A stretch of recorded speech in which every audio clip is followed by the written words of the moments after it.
Welcome back to my YouTube channel. Today, we're going to talk about something we all think we understand, kindness.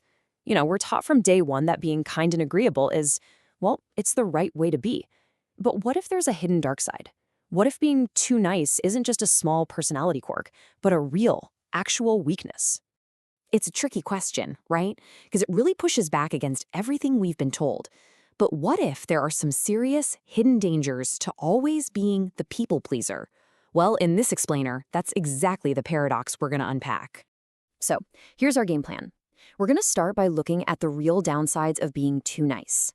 Then we'll get into a super important distinction, kindness versus niceness. From there, we'll see how helping can sometimes hurt, check out a sharp critique from a famous philosopher, and then wrap it all up by redefining what it means to be truly kind and strong. All right, first up, let's jump into the perils of being too nice. Now, this usually starts with a personality trait that, sounds great. It's called agreeableness. We think of it as just being cooperative and thoughtful. But what happens when we dial that up way too far? So, how does this actually show up in real life? Well, especially at work, being way too agreeable often means we're constantly putting our own needs and ideas on the back burner. We end up avoiding those tough but necessary decisions. We find it almost impossible to speak up and assert our own great ideas. And you know where that leads? It can stall out your career. And this really shows the personal cost, right? When you're a chronic people pleaser, you can become a magnet for people who will take advantage of you. You get completely burned out from always putting everyone else first. And over time, you can actually lose touch with who you even are because you're always just agreeing with everyone else. And all that frustration you're swallowing, it doesn't just go away. Oh no, it builds up and turns into some serious resentment. Okay, so what's the answer here? It's definitely not to just stop caring and become a jerk. The real solution is understanding a critical difference. The difference between being nice and being kind. They might sound like the same thing, but trust me, there are worlds apart. This comparison just hits the nail on the head. Think about it at work. The nice manager, they avoid any and all conflict just to keep everything feeling pleasant on the surface. But underneath, problems are just rotting away. Now, the kind manager, they're driven by genuine care. So they have that tough conversation because they know it's what their team needs to actually grow. See the difference? Niceness is all about avoiding your own discomfort. Kindness is about doing what's best for others, even when it's hard. Now, let's push this idea even further. What happens when our desire to help people, our altruism, goes into overdrive? It turns out that even the absolute best intentions can have a seriously dark side. Yeah, there's actually a term for this, pathological altruism. I know, it sounds pretty intense, but it describes something very real. It's when your attempt to help someone is so irrational that it actually ends up making their situation worse, or it completely harms you in the process.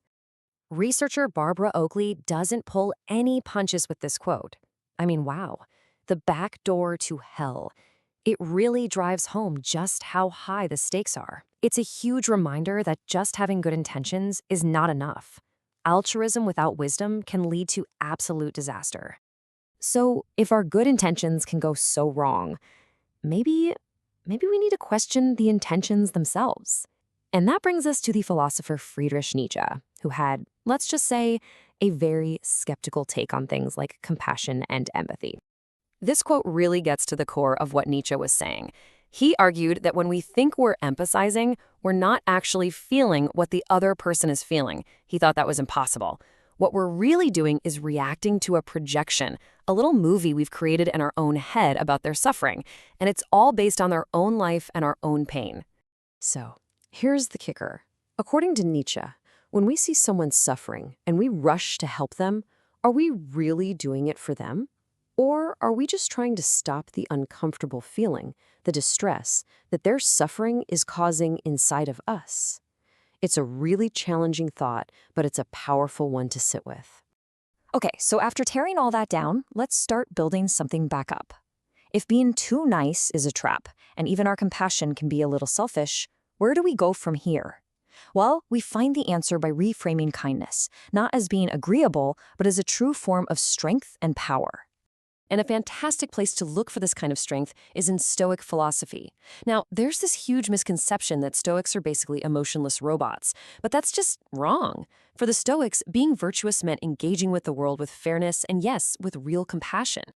And this right here is the absolute game changer. For the Stoics, real power isn't about controlling other people or dominating situations, it's about mastering yourself. It's about having the ability to control your own reactions and choosing to act from a place of wisdom, not just gut impulse. And that is what allows you to be kind without ever being a pushover. And guess what? Practicing this kind of strong, authentic kindness has real, tangible benefits.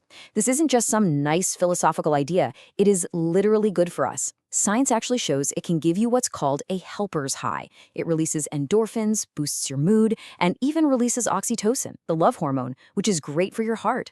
True kindness really does help the giver just as much as the receiver. So, this is what it all boils down to. This is the big takeaway. It's not a choice between being a doormat or being a jerk. The real goal is to build a kindness that's grounded in self-respect, in clear boundaries, and in real wisdom. And that leaves us with one final question to think about. In those moments of choice, at work, with your family, with your friends, you often have a choice to make. Are you going to take the easy path and just be nice, avoiding conflict to keep things superficially pleasant? Or will you choose the stronger, more courageous path of being truly kind? Thanks for watching my video. If you liked the video and learned something from it and want to share your opinion or your experience, you can comment down below and I would love to see your thoughts and experiences. Subscribe to my channel and turn on the notification bell to get notified when I upload more videos like that. Have a good day. Bye.